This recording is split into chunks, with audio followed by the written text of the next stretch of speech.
Bom dia.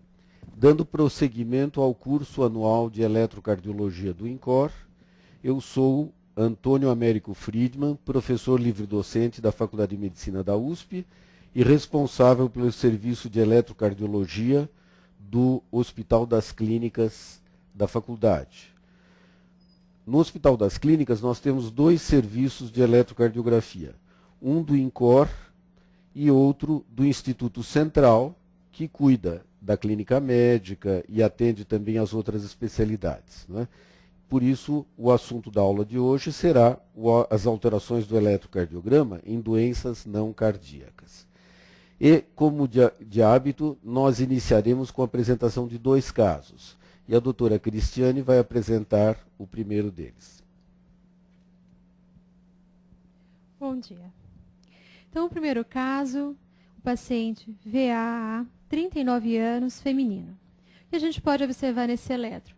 Começando pela frequência cardíaca, o paciente está com a frequência em torno de 115 batimentos por minuto. Ele apresenta onda P positiva em D1, em D2, D3 e AVF, o que configura um ritmo sinusal. O intervalo PR menor que 200, então o intervalo no PR está normal. Avaliando então o complexo QRS. É um complexo QRS estreito. Nós podemos observar que em D1 ele é isoelétrico e isso torna o eixo em torno de 90 graus. O complexo QRS, então, isoelétrico em D1, significa que o eixo está a 90 graus de D1, ou seja, em AVF. Nós podemos observar também a presença de onda S em D1, presença de onda Q em D3 e presença de onda T negativa em D3. Ainda falando da alteração de repolarização, nós podemos observar ondas T negativas de V1 a V3. E você gostaria de convidar alguém para comentar e discutir esse eletrocardiograma? Alguém gostaria de fazer um comentário? Dr. Hector?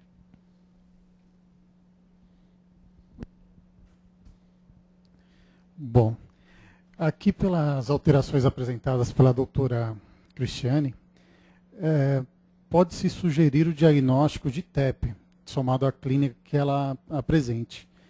Nesse caso, a presença de onda S em D1, Q3 e T3. Né?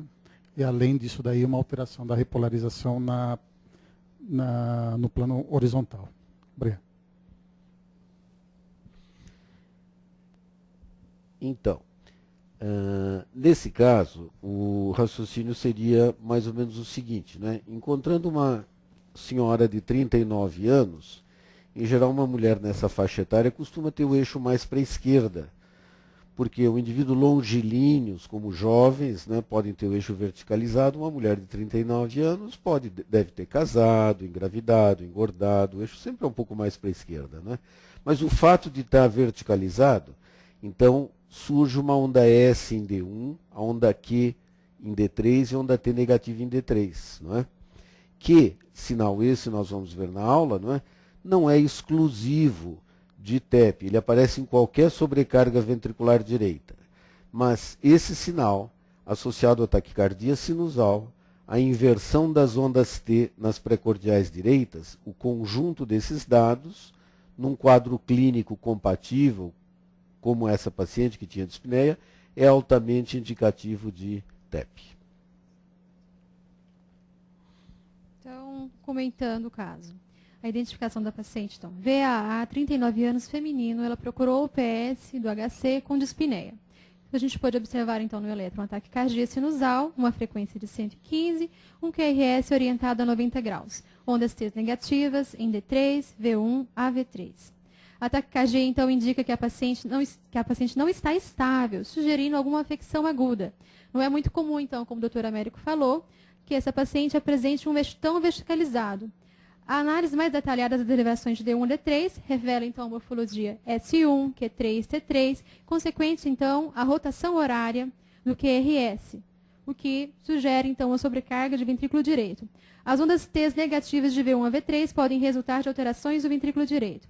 Nenhuma dessas alterações é específica, mas o conjunto delas é altamente sugestivo de embolia pulmonar. Essa paciente realizou outros exames que confirmou o diagnóstico de TEP. Muito bem, Cristiane. Passamos, então, ao segundo caso. O segundo caso, então, JDP, 82 anos, masculino. O que a gente observa nesse eletro é que ele apresenta uma relação à frequência, uma frequência um pouco abaixo de 90 batimentos por minuto. Né? A onda P ela está difícil de ser visualizada, mas se a gente olhar com cuidado, a gente pode observar um entalhe em D2 e também em D3. Isso. Em D2 e em D3, o que mostra que existe uma onda P pequena, mas ainda pode ser visualizada. Continuando a análise, a gente observa um complexo QRS alargado, uma morfologia de bloqueio de ramo esquerdo. Né? Ela tem uma duração de mais ou menos 200, e então o eixo ele está voltado para a esquerda e para trás. Continuando a análise, a gente pode observar aqui que o eixo do QRS ele está em torno de menos 30. Por quê? Se a gente avaliar D2, ele está ISO em D2. Então, se a gente contar 90 graus acima de D2, ele vai dar menos 30. Então, ele está no primeiro quadrante. Muito bem. Quer convidar alguém para discutir? Ou você quer discutir? Doutora Nancy, gostaria de comentar o caso? Não. Tá bom. Nancy já devia saber o caso, né? Então, chamou atenção para o eletro, e o que me chama mais atenção, além da ausência de P, ou pelo menos ela não está tão definido o ritmo, né? Me chama a atenção esse QRS bastante largo, né? E também a presença de uma repolarização bastante alterada. Quer dizer, o padrão eletrocardiográfico de um bloqueio de ramo, né, que podia ser um bloqueio de ramo esquerdo, traz realmente uma discussão em função dessa repolarização, né? Uma alteração de repolarização um pouco esquisita. Realmente você vê lá durante a onda P algumas coisas, durante a onda T, alguma alteração que podia sugerir alguma P, alguma coisa pelo meio. A frequência também um pouco alta, chamando a atenção aí para um quadro talvez mais agudo, ou um quadro ligado a algum distúrbio eletrolítico. Quer dizer, chamaria atenção realmente para uma alteração de repolarização não usual, né? A onda T está um pouco apiculada, chamando a atenção lá no plano horizontal, uma onda T bastante apiculada. Deixa eu ver se tem mais alguma coisa que chama a atenção. Desvio de eixo, quer dizer, um BR com desvio de eixo para a esquerda. Acho que isso também não é tão raro. Eu acho que é isso. Obrigada. Muito bem. Vamos ver, então, já. Então, eu vou comentar agora o caso. Esse paciente ele foi atendido no PS do HC e foi feito o diagnóstico de insuficiência renal. Ele tinha um potássio de 8,3, uma creatinina de 2,7 e uma ureia de 134. Então, analisando o ritmo, é um ritmo sinusal realmente, com a frequência de 88 batimentos por minuto. A onda P tem uma amplitude diminuída, como eu já havia comentado. O QRS é alargado, orientado para a esquerda, em torno de menos 30. E como o Dr. Pastore falou, as ondas T elas estão aumentadas e pontiagudas. A associação da onda T alta e pontiaguda, o QRS alargado e a onda P ausente, ou com amplitude diminuída, ela é característica de hiperpotassemia. As ondas T são assimétricas devido ao encurtamento do intervalo QT pela hipercalemia. Conclusão, então, hiperpotassemia. Muito bem. Então vamos, em prosseguimento, dar início à nossa aula sobre alterações do eletrocardiograma em doenças não cardíacas, né? Então, aqui nós temos o Instituto Central do Hospital das Clínicas, o Hospital Geral, onde se situa o nosso serviço de eletrocardiografia e onde existe uma incidência muito grande de outras doenças não cardíacas que causam alterações no eletrocardiograma. Já em 2001, como o professor Pastore havia falado na sua aula inaugural, foram relatados numa diretriz sobre competências em eletrocardiograma diferentes doenças clínicas que causam alterações muito características no eletrocardiograma, que permitem não só suspeitar de tais doenças, como às vezes confirmá-las, como doenças do sistema nervoso central, DPOC, insuficiência renal crônica, os distúrbios eletrolíticos, a hipotermia, o hipotireoidismo e a embolia pulmonar que nós vamos estudar. Assim, nós dividimos essa aula em, primeiro, aquelas doenças que têm um padrão característico no eletrocardiograma, como distúrbios metabólicos, doenças pulmonares como TEP e DPOC, doenças endócrinas e algumas neurológicas. E, por último, doenças sistêmicas, que comprometem também o coração, mas cuja alteração no eletrocardiograma depende do tipo de comprometimento, por exemplo, se uma pericardite, miocardite ou outra alteração. Então, iniciando pelos distúrbios eletrolíticos, todos eles causam alterações importantes no eletrocardiograma, mas são as alterações do potássio e do cálcio que têm padrão bem característico. A hiperpotassemia é a única que altera as 3 ondas consecutivamente. Primeiro a onda T, que aumenta de amplitude, depois o QRS que alarga e por último a onda P, que diminui de amplitude e desaparece. As demais alteram a repolarização ventricular, sendo que o potássio, a hipopotassemia, diminui a amplitude da onda T e a onda U se torna proeminente, às vezes maior do que a onda T. O cálcio atua sobre o segmento ST, aumentando ou encurtando, e as alterações do magnésio são menos específicas.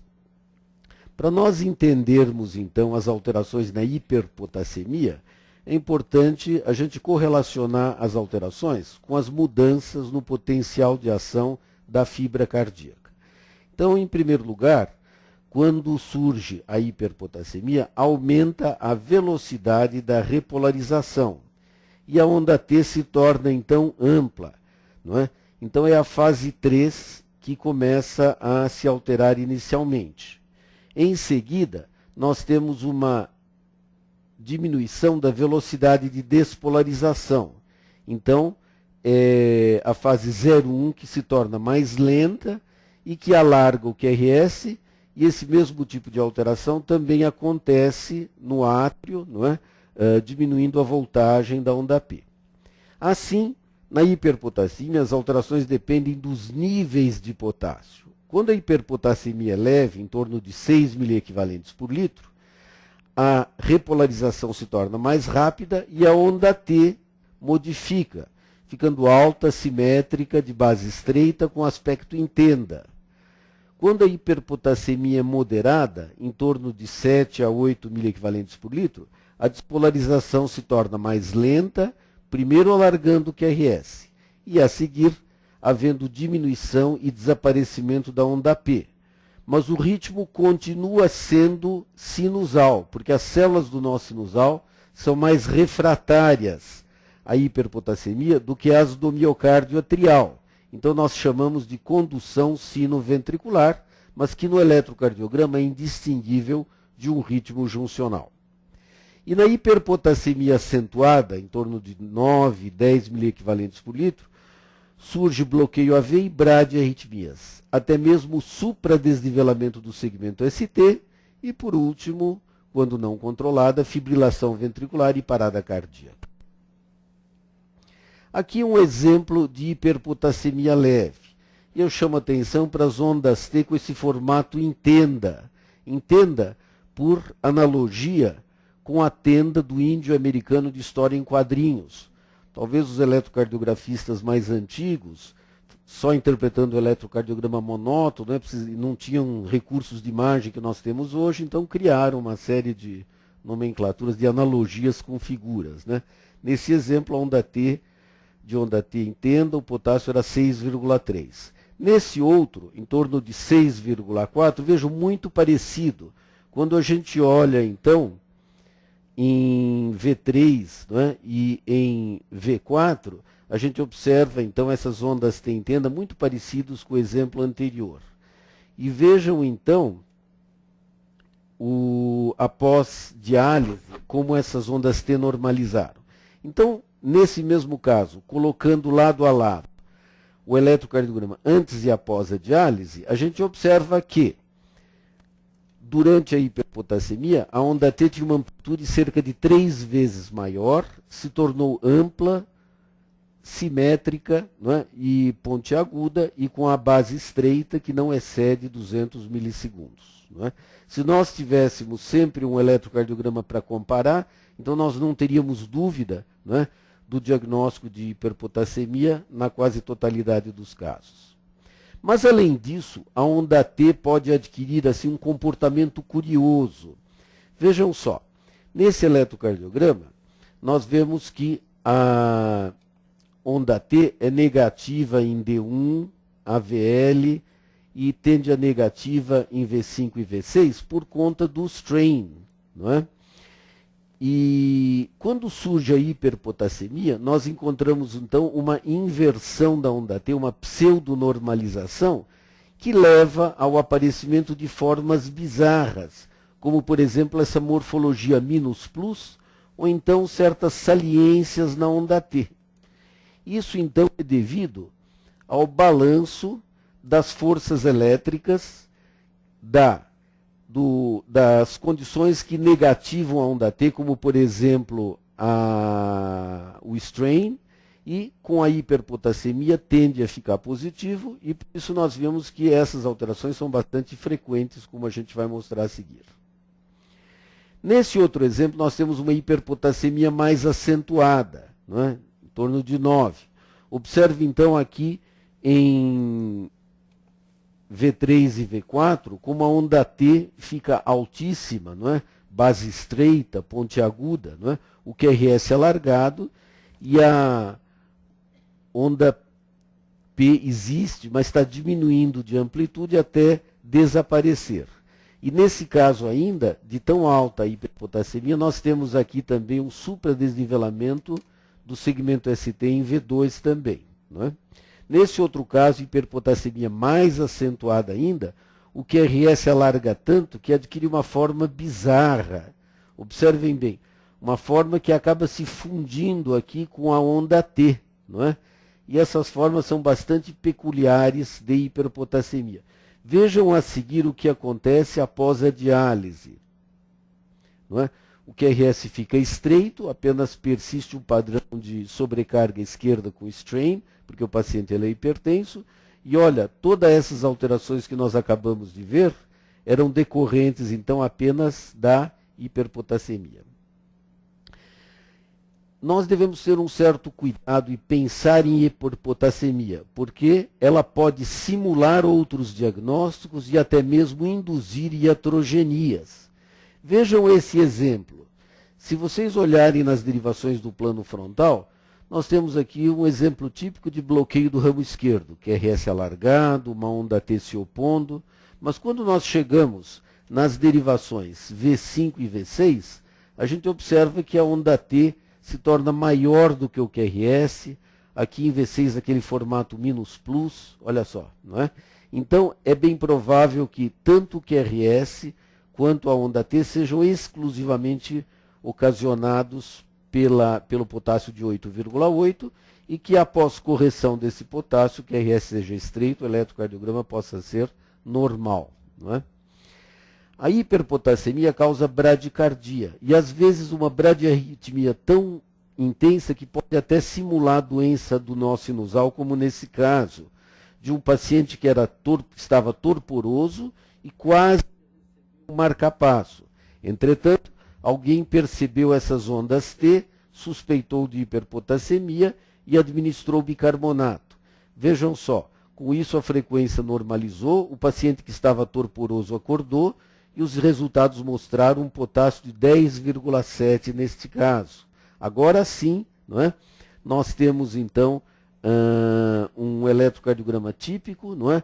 Com ondas T, olha só, tendendo a minus plus e depois positivas de amplitude aumentada, com QRS alargado e ausência da onda P.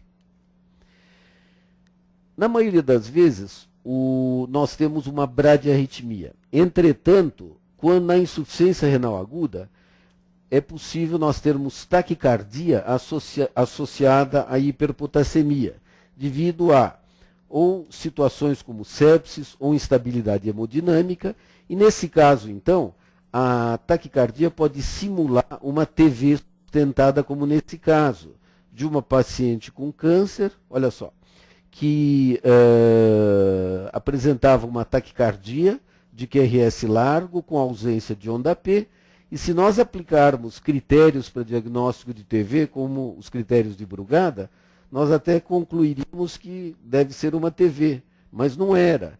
E sabemos de relato de casos que receberam cardioversão elétrica desnecessária por conta disso. A paciente, na verdade, tinha um potássio de 9,1, não é?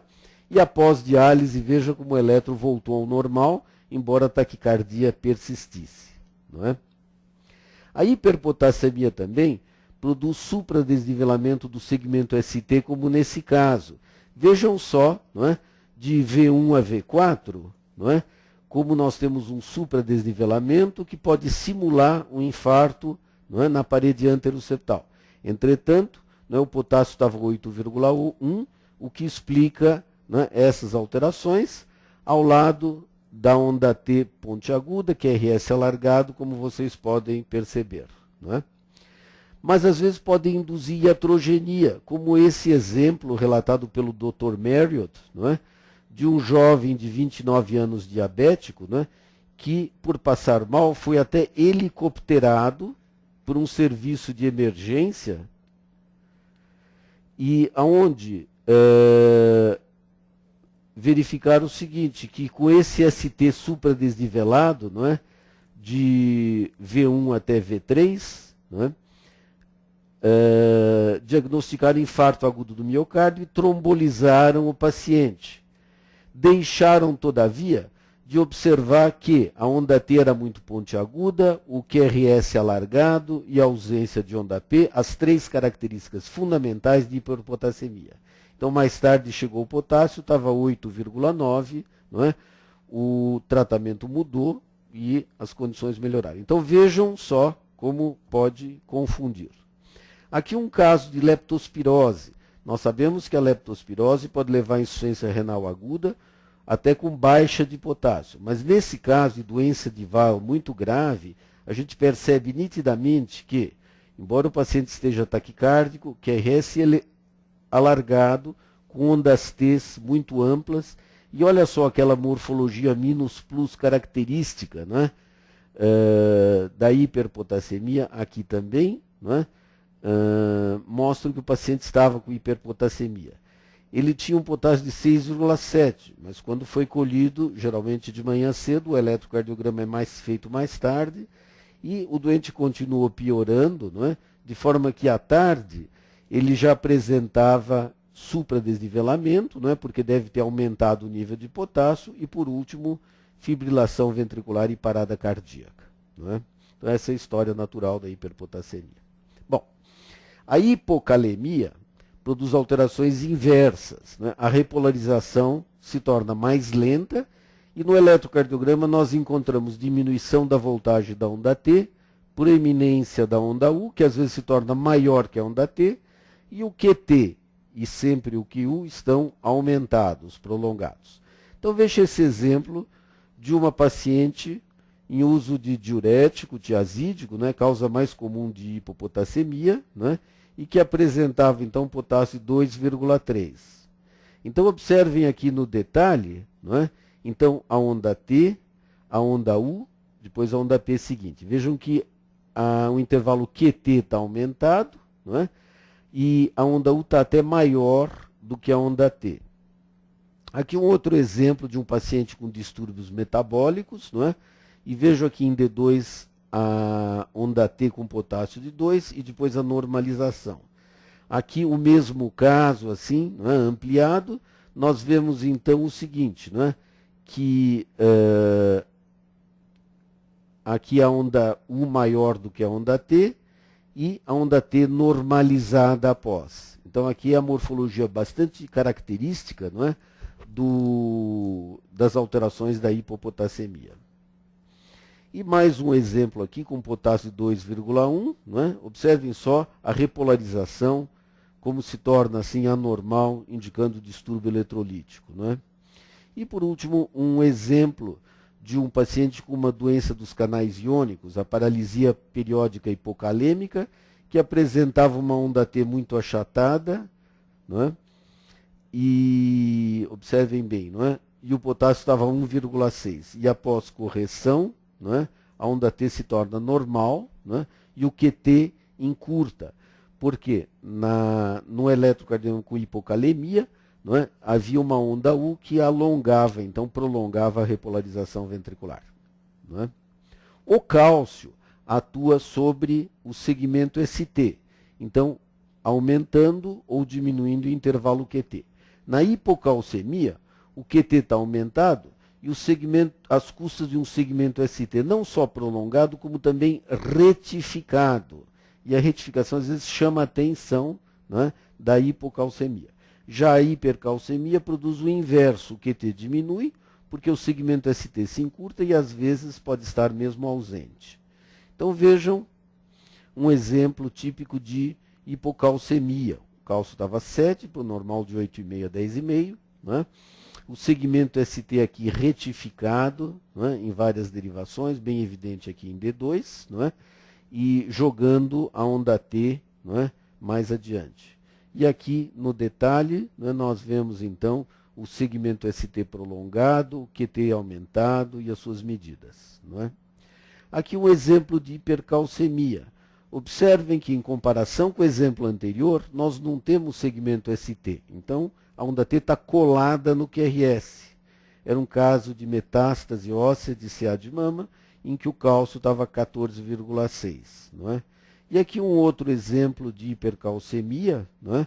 Em que a onda T está muito próxima do QRS, e esse paciente foi tratado, e meses após, olha só, já tinha uma repolarização normal.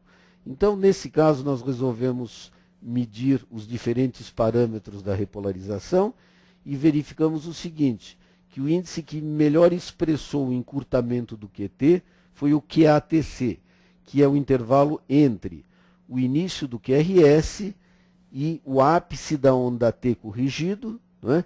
Porque, na verdade, a onda T é assimétrica e essa é o parâmetro que melhor expressou o encurtamento do intervalo QT. Na insuficiência renal crônica, nós temos várias alterações. São comuns hiperpotassemia, hipocalcemia e sobrecarga ventricular esquerda pela hipertensão arterial. Então, se nós tivermos essas três alterações num paciente, nós podemos estabelecer o diagnóstico de eletrocardiograma de portador de insuficiência renal crônica. E como que nós conseguimos diagnosticar dois distúrbios eletrolíticos, tá certo, num mesmo eletrocardiograma? Porque esses distúrbios eletrolíticos atuam em fases diversas do potencial de ação. Vimos que o potássio atua primeiro na fase 3, não é? Encurtando a repolarização e aumentando a voltagem da onda T, e em seguida na fase 0, prolongando o QRS. E o cálcio, por sua vez, acaba agindo na fase 2, não é? Prolongando a fase 2. Então, nesse caso, nós podemos ter um eletrocardiograma com sinais de hiperpotassemia e de hipocalcemia, como esse exemplo que eu estou mostrando agora. Não é? É um paciente que apresenta, olha só, em V1 e V5, aumento de amplitude com índice de Sokolov positivo para sobrecarga ventricular esquerda com mais de 35 milímetros. Mas o que chama mais atenção é a repolarização. Vejam aqui em D1 e V6 como o ST está retificado e aumentado. Né? E além disso, as ondas T aqui em V5 e V6 estão amplas e pontiagudas. Né? Então isso permite fazer o diagnóstico de hipocalcemia, que de fato tinha, e de hiperpotassemia. Esse paciente foi tratado, o cálcio normalizou, então vejam como o segmento ST ficou arredondado aqui, não é? Em D1 diminuiu e ficou com uma morfologia normal. Mas observem bem, nesse segundo eletrocardiograma, as ondas T estão até mais altas e pontiagudas em comparação com as outras. De fato, nesse dia, o potássio estava até mais alto, onde podemos perceber, portanto, que existe uma boa correlação entre a amplitude da onda T e os níveis de potássio sérico para o mesmo paciente. A hipotermia também produz alterações no eletrocardiograma características. A bradicardia, que geralmente é o motivo pelo qual é feito o eletrocardiograma num paciente hipotérmico. O QRS alarga, né, às custas do aparecimento de uma onda J, também conhecida como onda O de Osborn. Né? Essa onda J foi descrita por Tomaszewski em 1938. Só em 1953 é que o Osborn, num trabalho experimental de hipotermia em cães, né, falou sobre a onda O da hipotermia. E os americanos, que são muito corporativistas, passaram então a denominá-la de onda O de Osborn. Por isso eu acho mais justo considerarmos como onda J a onda da hipotermia. E além disso nós temos o QT aumentado. Então o conjunto dessas três alterações, nós vamos ver, é bastante sugestivo de hipotermia. Então observem aqui um paciente, não é, às 0h30 horas no pronto-socorro do HC, não é? Esse horário também é um fator de risco para hipotermia, não é?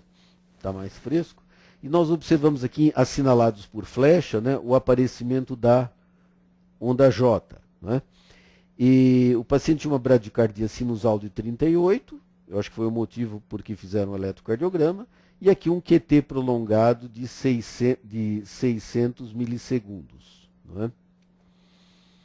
Um outro exemplo bem mais acentuado aqui, nós temos também uma bradicardia de 39. Pode voltar? Voltar ao anterior, por favor.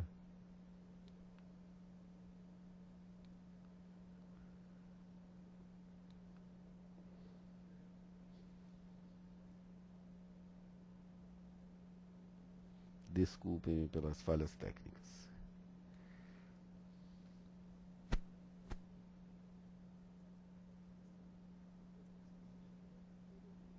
Isso. Nesse exemplo, nós estamos vendo então uma bradicardia, as ondas J com amplitude maior ainda e um QT mais aumentado de 800 milissegundos. Não é? Então pergunto, que outro diagnóstico poderia explicar todas essas alterações? É um exemplo clássico de hipotermia.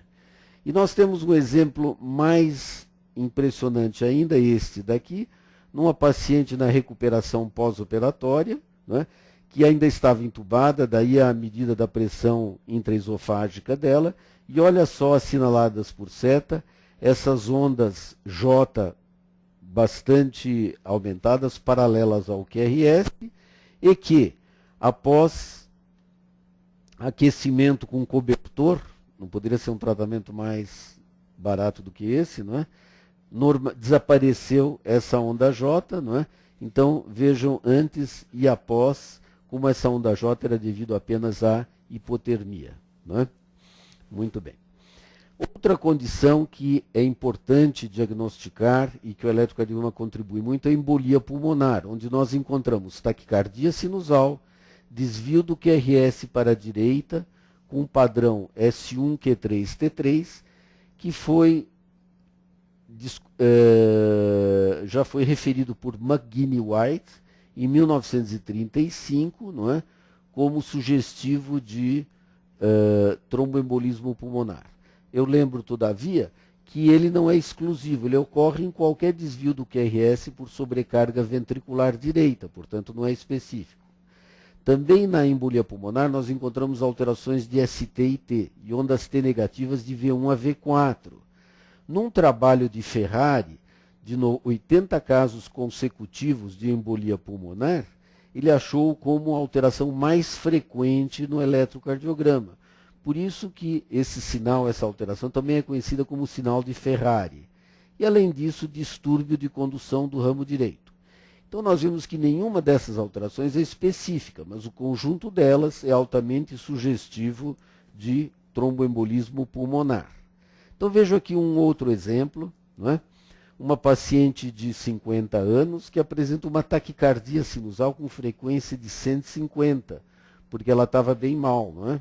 O QRS desviado a mais 90 graus. Mas, em consequência disso, nós encontramos aqui, não é, uma morfologia S em D1, né, onda S em D1, onda Q e T negativa em D3, S1, Q3, T3, e distúrbio do ramo direito. Então, esse conjunto de alterações, extremamente patognomônico, e foi eles que ajudaram a agilizar o tratamento dessa paciente. Veja um outro caso de um paciente jovem, não é, com dispneia súbita, que também apresenta uma taquicardia de 125, um QRS até desviado para a direita, porque ele era magro longilíneo, está mais 105 graus, não é? E em consequência desse desvio, surgem onda S em D1, Q e onda T negativa em D3, S1, Q3, T3, e distúrbio do ramo direito. E também a onda T negativa de V1 até V4, que é o sinal de Ferrari. Então, é eletro que tem todas as alterações que podem acontecer habitualmente, que acontece habitualmente na embolia pulmonar. Entretanto, o eletrocardiograma pode mostrar a evolução dessas alterações quando a gente pode ter um eletro prévio ou então um eletro após o tratamento com sucesso da embolia pulmonar. Vejam aqui o eletro de uma paciente que apresentava uma taquicardia sinusal, um QRS em torno de mais 70 graus e um S1 Q3 T3. E já tinha o diagnóstico clínico, o quadro era sugestivo de embolia pulmonar e foi submetida a trombólise com sucesso. E vejam que, após a normalização, 2 dias após, a frequência estava em 88 e um QRS a mais 30 graus. Então, na nossa experiência, eu acho que o dado mais comum quando surge a sobrecarga ventricular direita aguda da embolia pulmonar é o desvio do QRS para a direita, que depois pode voltar ao eixo original. E se nós tivéssemos eletro prévio, ou se conseguirmos um eletro após um tratamento com sucesso, com certeza esse seria o achado assim, mais indicativo. Na embolia pulmonar, entretanto, o eletro não só é diagnóstico, como também tem valor prognóstico, como num estudo de Geibel e colaboradores, num dos maiores estudos da literatura, que mostra, olha só, 508 pacientes com embolia pulmonar, e ele verificou que outras alterações, como arritmias atriais, bloqueio do ramo direito, baixa voltagem, ondas Q, ou mesmo elevação do segmento ST, que são mais raras, estão associadas a um desenlace fatal, mostrando que o eletrocardiograma pode servir como um fator para estratificação de risco em pacientes com embolia pulmonar. Na DPOC, o eletrocardiograma também permite suspeitar ou confirmar o diagnóstico, quando nós encontramos uma onda P do tipo onda P pulmonale, que nada mais é do que a onda P desviada, além de mais 60 graus, quer dizer, quase a mais 90 graus, verticalizada, e uma sobrecarga ventricular direita com padrão de DPOC, que é o desvio para a direita, além de mais 90 graus, e a ausência de ondas R em V1, diferente da sobrecarga ventricular direita clássica, que o eixo desvia para a direita e para a frente.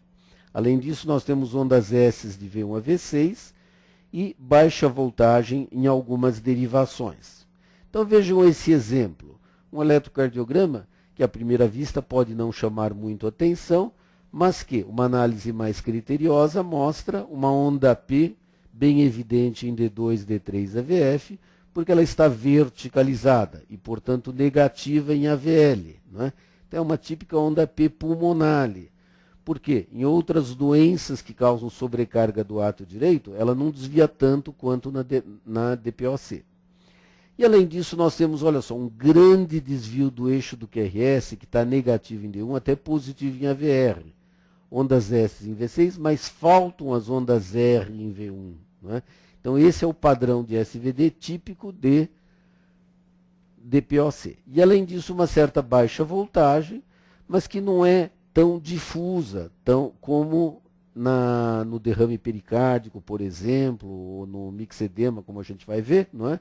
Porque o pulmão enfisematoso não recobre o coração de uma forma completa, não é? Nas derivações anteriores ainda temos potenciais normais e outras potenciais diminuídos.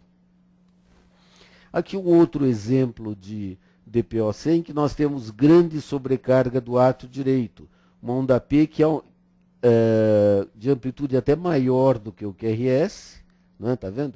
E novamente o eixo desviado para a direita, né, mas com ausência de onda R em V1.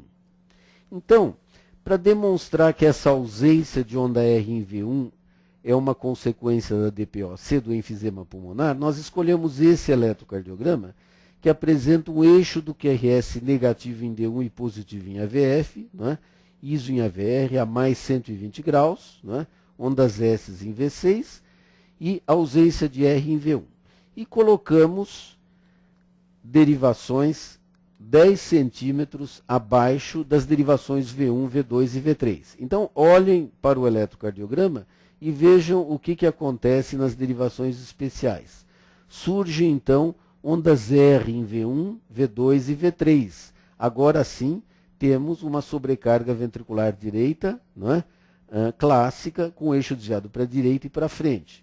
E essa ausência de onda R era devido ao abaixamento do diafragma, que é comum nos pacientes com enfisema pulmonar. A DPOC pode também simular áreas inativas. Então veja o seguinte, nós podemos ter, como nesse caso aqui, ondas Q em D1 AVL, né, devido à rotação horária do QRS no plano frontal, e pela ausência de onda R, podemos ter até ondas Q, né, de V1 até V4, né, ou ausência de progressão de onda R, simulando então a área inativa.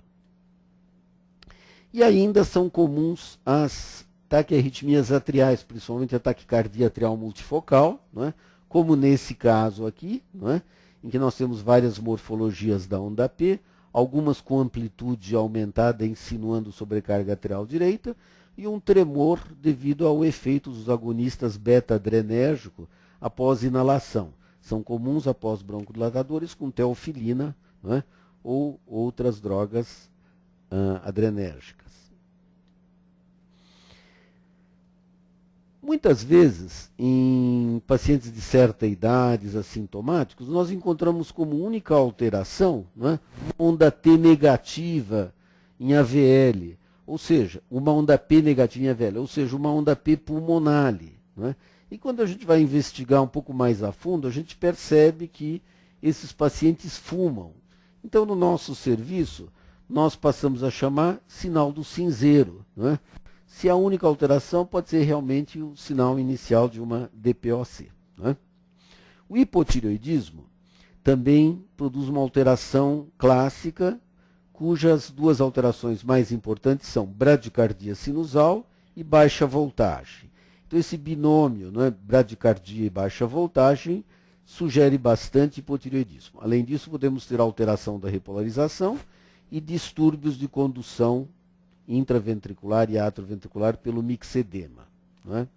Então, vejam esse exemplo daqui, de uma paciente jovem de 26 anos, né, que apresenta bradicardia sinusal, frequência de 48, baixa voltagem em todo o traçado e até mesmo um bloqueio do ramo direito, provavelmente pelo mixedema, não é? Com quase certeza, porque com 26 anos é mais raro a paciente apresentar bloqueio do ramo direito isoladamente, e essa é uma alteração que pode surgir num mixedema avançado, como esse caso. Um outro exemplo aqui, em que nós temos uma baixa voltagem, não é? E bradicardia. Então, baixa voltagem e bradicardia é bem característico de hipotireoidismo. O hipertireoidismo, por sua vez, traz alterações menos específicas. Por exemplo, taquicardia sinusal e fibrilação atrial, como nesse caso. Fibrilação atrial é inespecífica, mas é mais frequente nos pacientes, não é, com hipertireoidismo e com resposta ventricular elevada. E, além disso, nós podemos encontrar um aumento da voltagem do QRS, mas se nós temos um eletro prévio para comparativo, realmente é difícil a gente estabelecer esse diagnóstico. Entretanto, às vezes podem surgir alterações curiosas, como nesse caso, de um paciente com tireotoxicose e uma taquicardia supraventricular com frequência de 200. Se a gente examinar mais atentamente, a gente percebe que existem duas ondas atriais para cada QRS, é um flutter atrial e um flutter com frequência de 400, que é incomum, não é? E nesse caso a frequência do flutter é mais alta do que o habitualmente verificado devido ao hipertireoidismo. Lesões cerebrais agudas alteram de forma marcante o eletrocardiograma. E as mais características são as alterações da repolarização, principalmente as ondas T negativas gigantes, chamadas de ondas T cerebrais. Negativas gigantes porque tem mais do que 1 milímetro, 10 milímetros ou 1 centímetro de profundidade, não é? Além disso, nós podemos ter QT aumentado e até mesmo desnivelamentos do segmento ST. São mais comuns na hemorragia cerebral, seja por trauma, seja por AVCH. Veja um exemplo aqui, então. O que chama atenção nesse traçado são as ondas T negativas difusamente e profundas, olha, mais do que 1 milivolt, aqui nas derivações pré-cordiais, né, numa paciente com hemorragia subaracnoide por trauma crânioencefálico. Vejam esse outro exemplo a seguir, né, que apresenta também ondas T negativas gigantes e um QT aumentado. Olha só, o QT de 0,522 milissegundos, também numa paciente com hemorragia subaracnoide, mas desta vez por AVCH. Não é? Entretanto, né, não só a hemorragia cerebral causa essas alterações. Outras síndromes catecolaminérgicas, como o estresse emocional e o feocromocitoma, também causam tais alterações. Então, o estresse emocional pode até causar uma verdadeira miocardiopatia catecolaminérgica, que se manifesta clinicamente por síndrome coronariana aguda, um eletrosugestivo de infarto agudo do miocárdio, mas no cateterismo cardíaco as coronárias são normais. E pode haver uma hipocinesia apical e hipercinesia basal, quer dizer, uma formação aneurismática da ponta do coração com aspecto em ampulheta, né, que os americanos também chamaram de Broken Heart Syndrome e os japoneses de síndrome de Takotsubo. Tako, vaso, tsubo, polvo.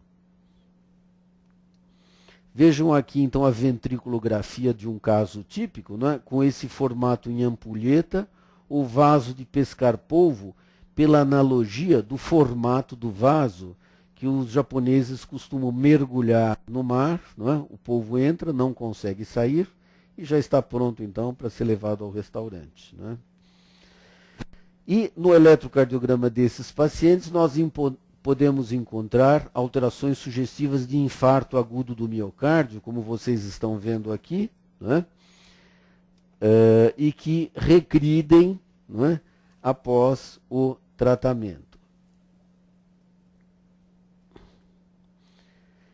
Num estudo do New England de 2005, não é, foram relatados 19 pacientes, todos eles com estudo angiográfico, não é, em que 95% eram mulheres, e eles relatam os fatores determinantes do estresse que levou a essas alterações agudas. Não é? Então, por exemplo, acidente de carro, reunião surpresa, festa surpresa, olha o perigo, né? E etc., né? Várias situações. Então, vemos, portanto, que realmente, né, o excesso de estimulação simpática sobre o coração pode causar essas alterações, não é? Indicativas de insuficiência coronária aguda, não é? Como nas outras síndromes catecolaminérgicas. E olha aqui o eletrocardiograma de 4 desses pacientes que apresentavam então alterações da onda T muito parecida com aquelas das ondas T cerebrais também. Não é? Hoje a gente sabe que isso é devido a uma alteração difusa por miocitólise focal, que até pode causar elevação dos marcadores de necrose miocárdica, mas diferente do infarto agudo que é regional, essas lesões são difusas, né, e são passíveis de reversão. E aqui então um exemplo também do cateterismo, da angiografia e da ressonância magnética, onde a gente pode diagnosticar esse tipo de alteração da síndrome de Takotsubo. Não é? E aqui um exemplo de uma paciente com feocromocitoma que apresentou um quadro clínico de insuficiência coronária aguda, mas que tinha coronárias normais. Observe que essas ondas T profundas e negativas, ondas T negativas gigantes, né, ocorrem também devido à hiperestimulação adrenérgica, né, não sendo exclusivas das lesões neurológicas. Né. Outro tipo de doença neurológica são as distrofias musculares, que são doenças hereditárias de mecanismo genético, não é? Como a distrofia de Duchenne, ataxia de Friedreich, etc., que causam desde miocardiopatia pseudohipertrófica até miocardiopatia dilatada. Mas os pacientes acabam morrendo por complicações cardíacas, né? Arritmias, bloqueios AV, não é? Portanto, o eletrocardiograma é um marcador prognóstico, não é? Da gravidade desses casos. E é na doença de Duchenne e de Becker que nós temos alterações mais características devido ao comprometimento mais predominante da região póstero-basal e lateral do ventrículo esquerdo, causando então um aspecto que lembra uma hipertrofia septal, né? Vejam só, ondas R aqui em V1, ondas Q em V5, V6, né? Em D1, né? Também em AVL, né? Numa paciente com distrofia de Duchenne, né, de 12 anos de idade. E um outro exemplo de um paciente com distrofia de Becker, também jovem, né, mas que apresentava ondas Q importante em derivações laterais, olha só, né, V5 e V6, e enormes ondas R, né, na derivação V1. Então, na verdade, isso é devido à infiltração gordurosa e fibrose da região póstero-basal e lateral do ventrículo esquerdo, e não uma hipertrofia dessa região. Por isso nós chamamos de miocardiopatia pseudo-hipertrófica. Mas, na verdade, é uma miocardiopatia degenerativa. Doença de Parkinson pode causar o tremor parkinsoniano, que, por sua vez, pode simular um flutter atrial, como nesse caso. Veja bem, em que essas ondas no eletrocardiograma têm também uma frequência de 300 Hz, simulando um flutter atrial. Olha aqui o eletrocardiograma. Não é? Até foi suspeitado de flutter atrial. Mas então, colocamos os eletrodos nas raízes dos membros, olha, e curamos o paciente. Quer dizer, desapareceu as ondas F de flutter. E ainda, o tremor parkinsoniano pode até simular uma TV polimórfica, né? Como nesse caso aqui. Né? E há relatos de pacientes que foram diagnosticados como TV no monitor em UTI, quase foram, né, submetidos a cardioversão desnecessária. Né? Bom, então aqui é o exemplo do paciente. E, por fim, outras doenças sistêmicas que apresentam um comprometimento cardíaco, mas as alterações no eletrocardiograma dependem do tipo de comprometimento, se é uma pericardite, miocardite, né, hipertensão pulmonar. Então, o que é mais interessante são as pericardites que podem ser diagnosticadas pelo eletrocardiograma quando nós encontramos um supradesnivelamento do segmento ST, mas ao contrário do infarto, que é regional, na pericardite ele é difuso e feliz, né, por analogia com essa figura, o que significa que o ST tem uma concavidade superior. E o PR infradesnivelado. O infradesnivelamento do PR decorre do comprometimento do miocárdio atrial, uma vez que a lesão na pericardite é difusa, envolvendo todo o coração. O ST supra é a expressão da lesão no miocárdio ventricular e o PR infradesnivelado no miocárdio atrial.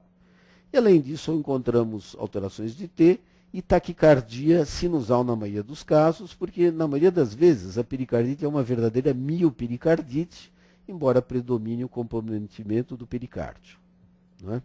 Então, aqui nós temos um exemplo de uma paciente com lúpus, como vocês veem aqui, não é? Que apresenta um eletrotípico de pericardite. Taquicardia sinusal, com frequência de 125, ST supradesnivelado difuso, e vejam aqui no detalhe o PR infradesnivelado, o PR infradesnivelado, não é? Então, alterações típicas de pericardite, não é? Então, portanto, não há outro diagnóstico nesse caso. Aqui mais um exemplo, não é, de um eletrocardiograma que apresenta um supradesnivelamento difuso, na maioria das derivações, não é? E era um paciente de 14 anos, um menino com pneumonia, né? Nós observamos uma frequência muito alta de 166, ST supradesnivelado difuso, e o PR, observe como após a onda P, não é? O segmento PR despenca, digamos, não é?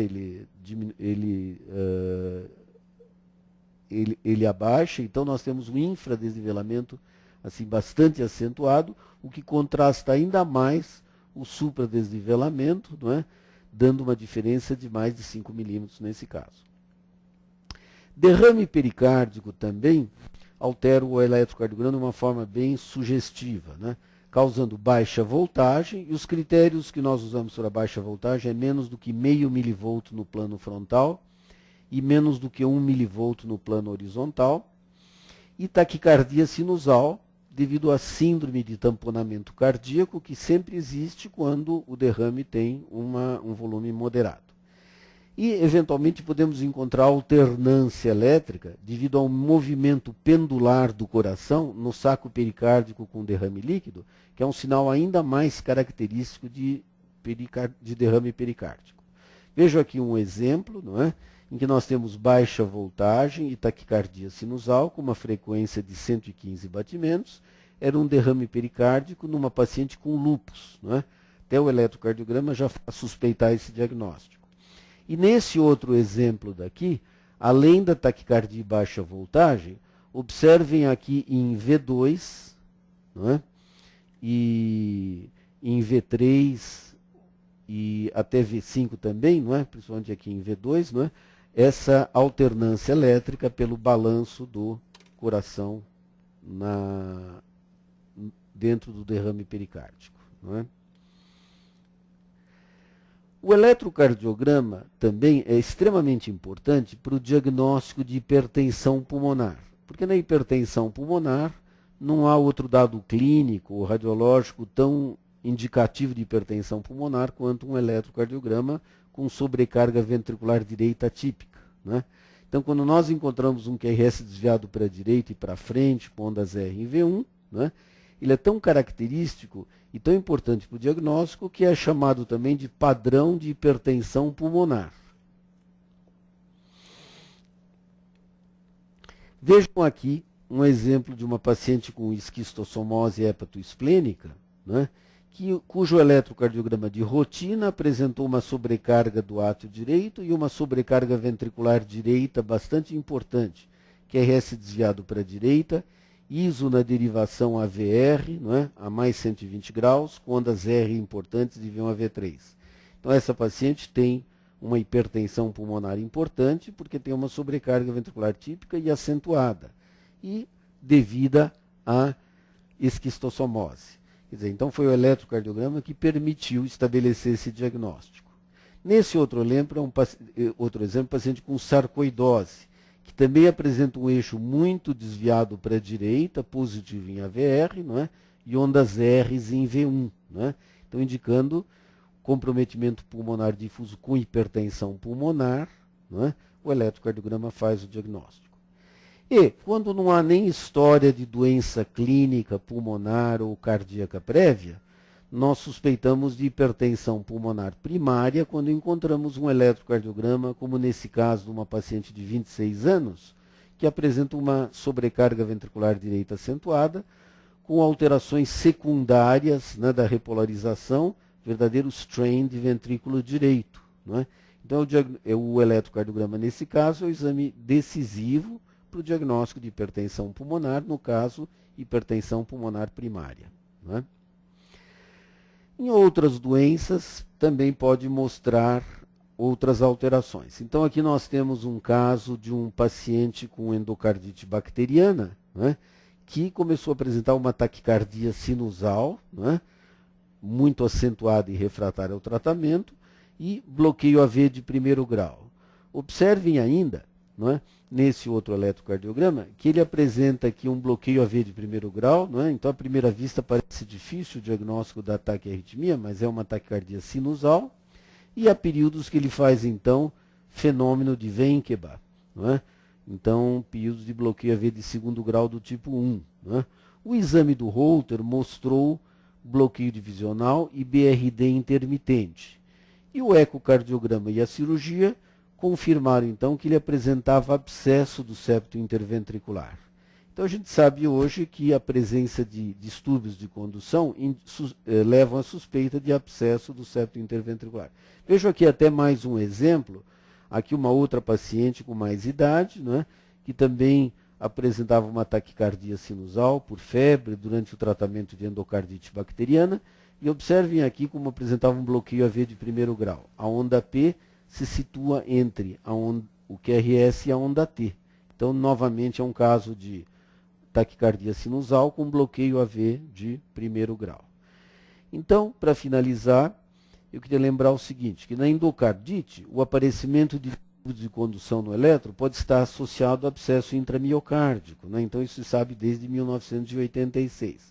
Mas um estudo mais recente, de 95, de 51 casos de endocardite, comparando então esses pacientes, concluiu que os parâmetros clínicos de eco não puderam predizer a presença de abscesso, mas apenas o surgimento de distúrbios de condução, como bloqueio AV ou intraventricular no eletrocardiograma, é que mostrou uma correlação significativa com a presença de abscesso. Não é?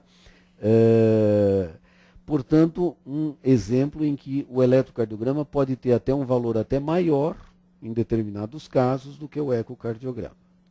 Então, era isso que eu queria transmitir aos senhores. Muito obrigado.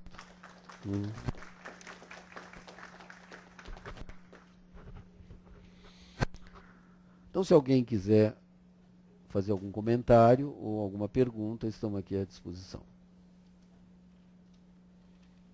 Não havendo comentários nem perguntas, eu agradeço a todos.